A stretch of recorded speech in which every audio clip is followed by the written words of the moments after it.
I'm not telling this as a story, and I'm not saying this to scare you for no reason. I'm saying this because if you ever notice even the smallest delay in your reflection, even a fraction of a second where it doesn't move exactly when you do, you need to walk away immediately and never look at it again. Because I didn't, and I kept watching, and now I'm not completely sure I'm the one who walked out of that apartment. I moved into that place thinking it would be temporary, just a quiet apartment where nothing really happens, the kind of place where the nights are so still that you can hear your own breathing more than anything outside.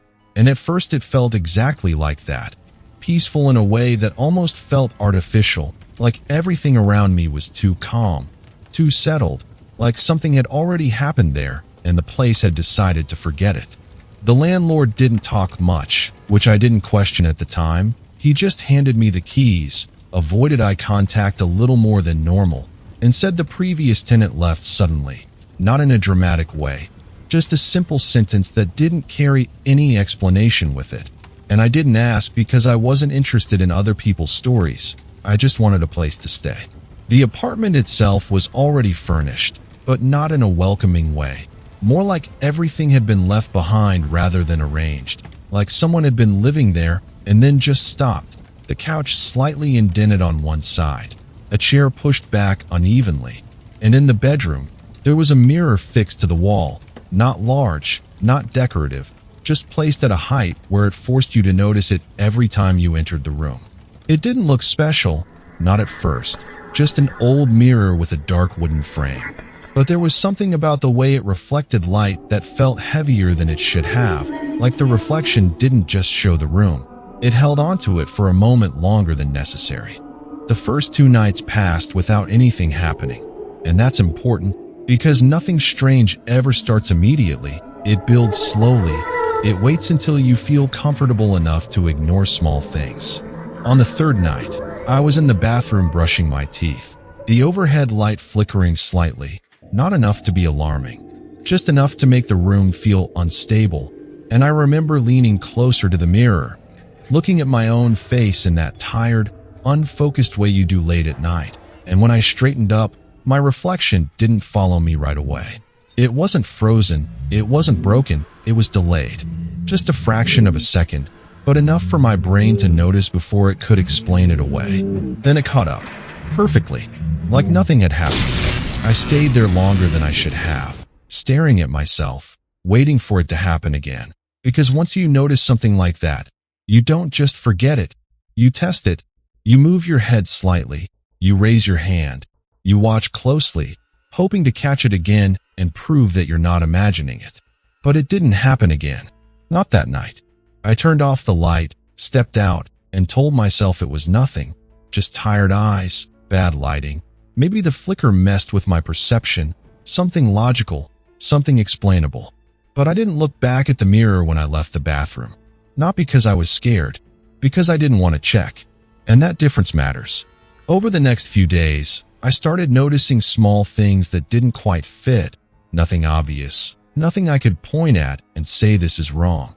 Just a feeling that the apartment wasn't reacting to me the way a normal space should.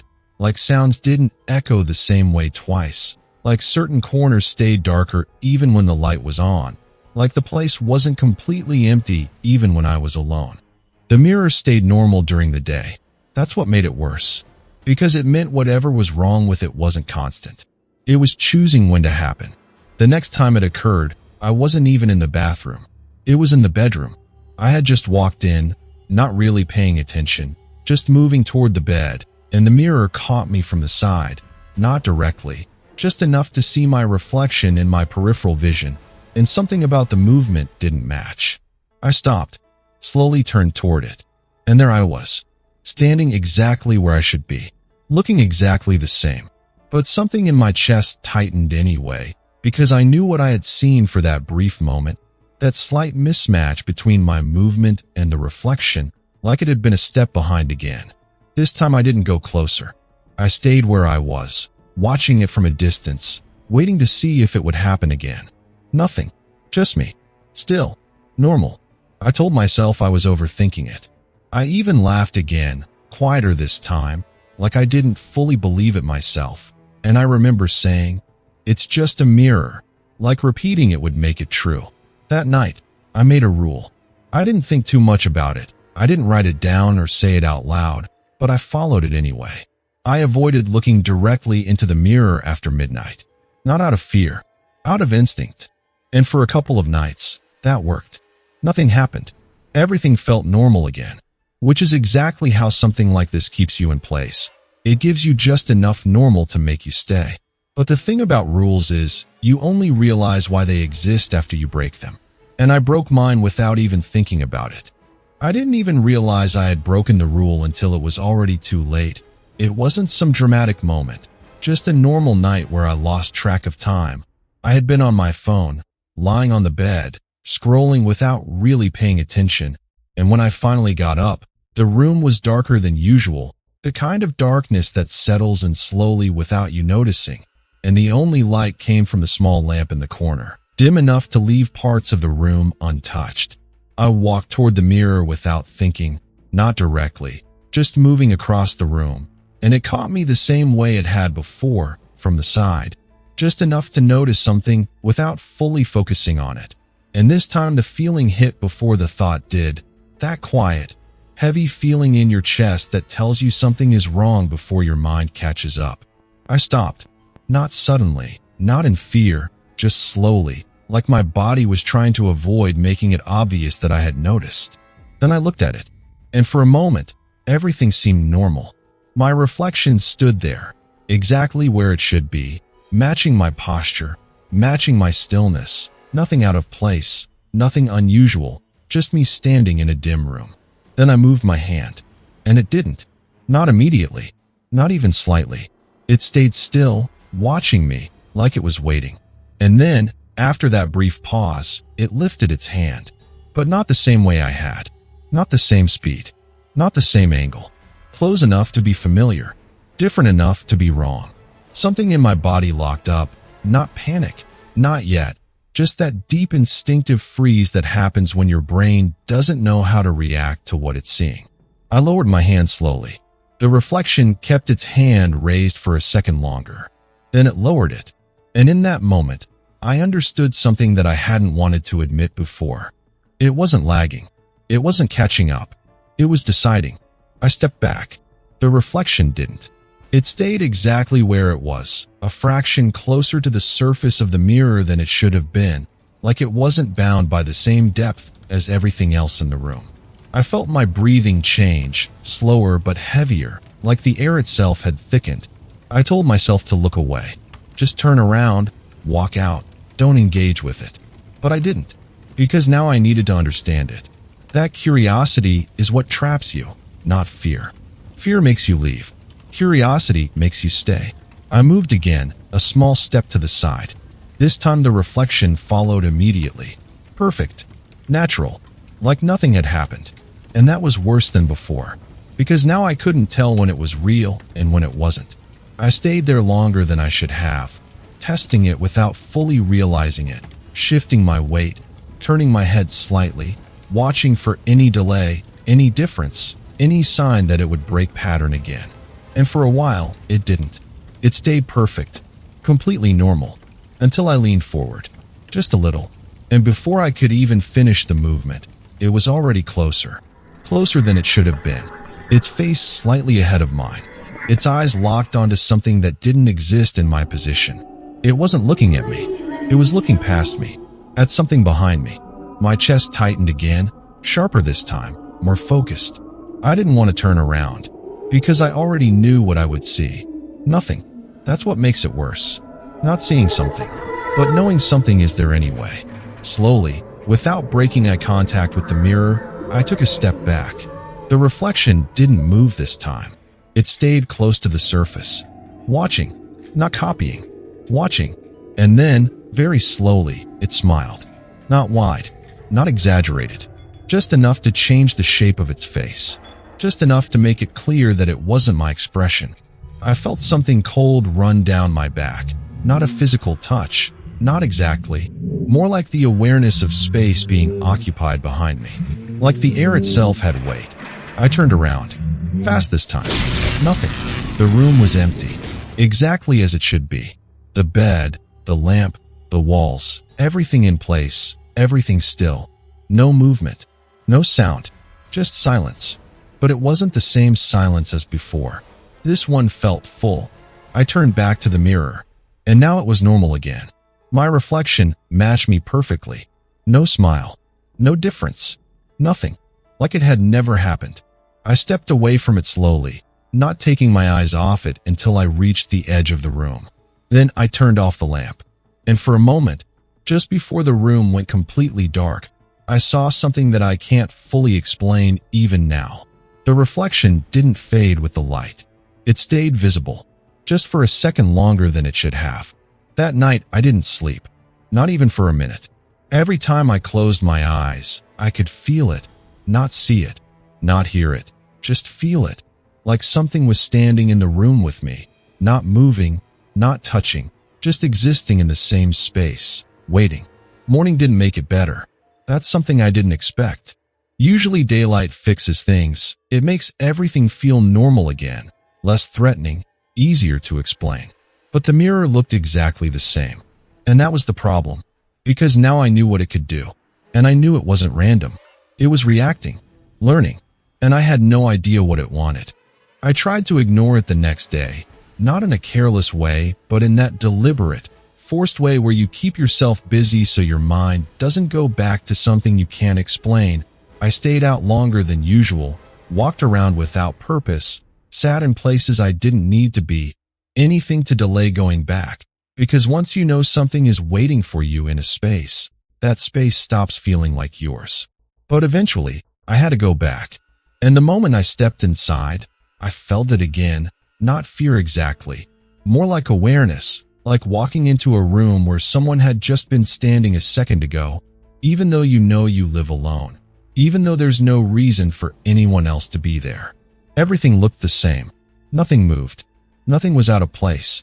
But the silence had changed. It wasn't empty anymore. It had depth. I avoided the bedroom at first, stayed in the living area, kept the lights on, turned on the TV just to have some noise in the background, not even watching it, just needing something to break that stillness. Because the worst part about all of this isn't what you see. It's what fills the space when there's nothing there. Hours passed like that, slow and stretched, until it was late enough that avoiding the bedroom stopped being practical. I stood outside the door longer than I should have, staring at the handle like it mattered, like waiting would somehow change what was inside. Then I opened it. The room looked exactly as I had left it. The mirror was there, silent, still, normal. I didn't go close to it this time. I moved around it, keeping my distance, like it was something physical I could avoid just by not stepping into its range. And for a moment, it almost worked.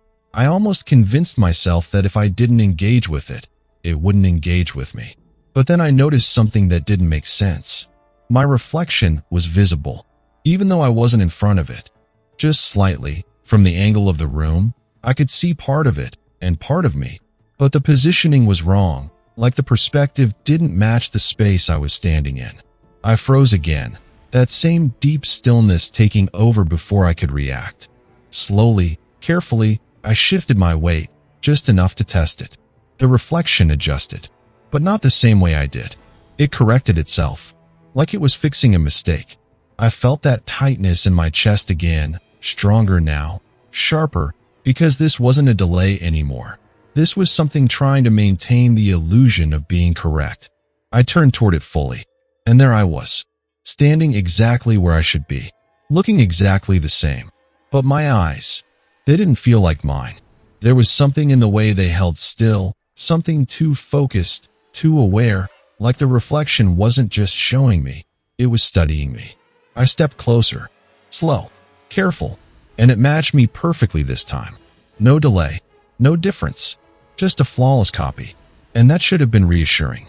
But it wasn't, because now I knew it didn't have to be wrong. It could choose to be right.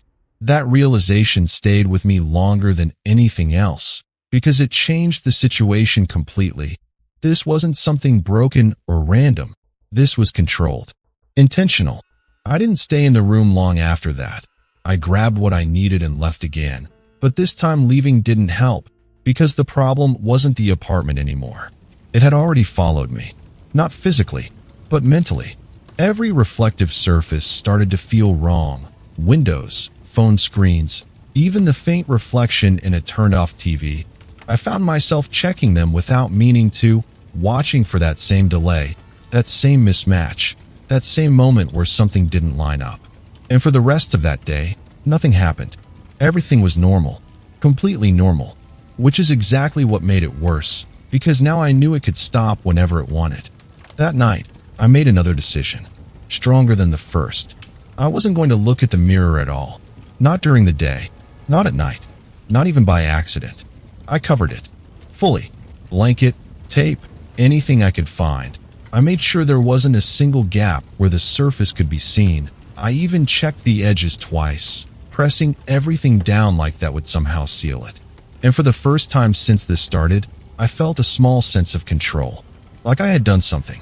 Like I had changed the situation. I stayed in the room after that, sat on the bed, kept the lights on, trying to relax, trying to let my body believe that it was over, that covering it was enough. Minutes passed. Nothing happened. Then I heard it. A soft sound. Not loud, not sharp, just fabric shifting, very slight, from the direction of the mirror. I didn't move at first. I told myself it was nothing, just the blanket settling, gravity pulling it down a little, something normal, something explainable. But then it happened again, slightly clearer this time, like something underneath was moving. I turned slowly, and the blanket wasn't flat anymore. It was pushing outward, from the inside, just a small shape at first, then slightly more defined, like something was pressing against it from the other side. My breathing changed again, faster now, less controlled, because this didn't make sense. This wasn't reflection anymore. This was physical. This was something interacting with the real world. I stood up without realizing it, took a step back, then another. The shape under the blanket shifted again, higher this time, closer to where my face would be if I were standing in front of the mirror. And then, slowly, a hand-shaped outline pressed against the fabric, from the inside, not from my side, from the other side. I couldn't move.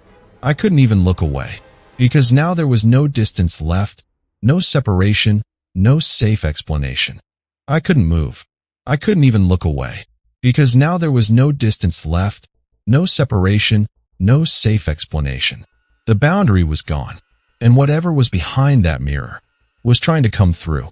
I don't know how long I stood there watching that shape press against the blanket. It could have been seconds or minutes, but time stopped feeling normal the moment I realized that whatever was behind the mirror wasn't just reacting anymore. It was trying to cross over, and the worst part wasn't the shape itself. It was how familiar it looked, the size, the position, the way the fingers spread slightly against the fabric. It matched my own hand too perfectly.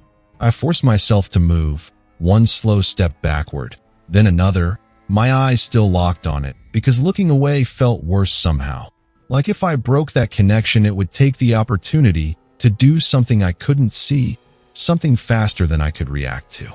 The outline pushed harder this time, the blanket stretching slightly, the tape at the edges pulling loose just enough to make a soft tearing sound. And that sound, that tiny ripping noise, felt louder than anything I had heard in that apartment before, because it meant something was giving way. I shook my head, almost without realizing it, like I was trying to physically reject what I was seeing.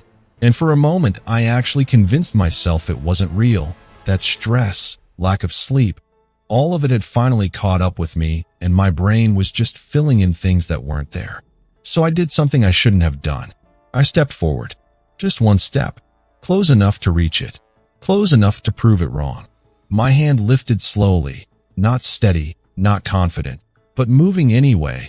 And as it got closer to the blanket, the shape on the other side moved too, aligning perfectly with mine, finger to finger, palm to palm, separated by nothing but fabric. I stopped just before touching it. My heart was beating harder now, louder, like it was trying to warn me in a language I should have understood earlier. Then the shape pressed harder, and I felt it, not through the blanket, through the air, like the space between us had disappeared for a second. That was enough. I grabbed the edge of the blanket and pulled it down. Fast. No hesitation this time. And the mirror was there. Clear. Uncovered. Empty. No shape. No hand. Just me. Standing there. Breathing hard. Looking exactly like I should. For a moment, everything snapped back into place. Reality reasserting itself so cleanly that it almost felt convincing. Like I had overreacted. Like none of it had actually happened the way I thought it did. I stared at my reflection, searching for anything wrong, any delay, any difference, any sign that it would break again. Nothing. Perfect. Completely normal. I even let out a breath, a small one, like my body was trying to release the tension it had been holding for too long. And then it smiled. Not wide, not sudden, just slow enough that I could see the moment it started. And I knew immediately. I wasn't doing it. My face stayed still, but the reflection's expression changed anyway. That same slight curve, that same controlled movement, like it had done before, but this time closer, clearer, undeniable. I stepped back. It didn't. It stayed close to the surface, closer than I was. And then it moved. Not to match me, not to follow me, but on its own. It lifted its hand and placed it flat against the inside of the mirror, exactly where the shape had been seconds ago. I felt something in my chest drop, like a realization hitting all at once, too fast to process properly. Because now it wasn't trying to hide it anymore. It wasn't pretending. I turned away from it, finally breaking eye contact, not out of control, but because staying there felt like giving it something it wanted. I walked toward the door, not running, not panicking, just moving with one clear thought in my mind. Leave. Just leave. I reached for the handle, and that's when I saw it again. Not in the mirror. In the reflection on the metal of the doorknob. Small.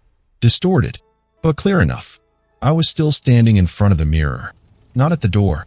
My hand froze midair. Slowly, carefully, I looked down at my own body. I was at the door. I could feel it. The handle under my fingers. The weight of my stance. Everything felt real. But the reflection disagreed. I didn't turn around immediately, because something in me already knew what I would see, or not see. When I finally did, slowly, almost unwillingly, the room behind me was empty. The mirror was still there, but there was no one standing in front of it. No reflection, no body, nothing. My breath caught in my throat, not from shock anymore, but from understanding, that slow, heavy understanding that settles in when everything finally connects. I looked back at the doorknob, and there I was again, in the reflection, still inside the room, still facing the mirror, still smiling. Not a normal smile, the same one, controlled, intentional, watching. I tried to move, tried to pull my hand away, tried to open the door, but something felt off, like my movements weren't fully translating, like there was a delay now, not in what I saw, but in what I controlled. And that's when it happened. The version of me in the reflection tilted its head, not matching me, not following me, just doing it, on its own. And then it stepped forward, closer to the mirror, closer to where I should have been. And I felt it, that same pressure from before, but this time not behind me, around me, like space itself was shifting, like I wasn't standing in the room anymore, like I was being pulled into something thinner, flatter, less real. I don't remember falling. I don't remember losing balance. But I remember the moment everything changed. Because suddenly, I was the one standing in front of the mirror, inside it, looking out. And on the other side, the room looked the same. The lamp, the bed, the door, everything exactly where it should be. Except now, there was someone else standing there, holding the doorknob, breathing slowly, calm, in control, wearing my face. He looked at me, not surprised, not confused, like he had been waiting. And then he smiled again, that same quiet, deliberate smile. And this time, he opened the door, walked out, and left me behind. I don't know how long it's been since then. Time doesn't work the same here. Everything feels slightly delayed, slightly distant, like I'm always a second behind something I can't catch up to. I can still see reflections sometimes, faint ones, in surfaces that shouldn't hold them, and every now and then, I catch a glimpse of him, living normally, moving freely, looking exactly like me. And the worst part is, no one notices the difference. Because he learned perfectly. He doesn't lag. He doesn't hesitate. He doesn't make mistakes. Not anymore. So if you ever notice your reflection pause, even for a moment, even if it's so small you're not sure it really happened, don't test it. Don't wait. Don't try to understand it. Just walk away. Because if it starts learning you, it doesn't stop. And eventually, it doesn't need you anymore.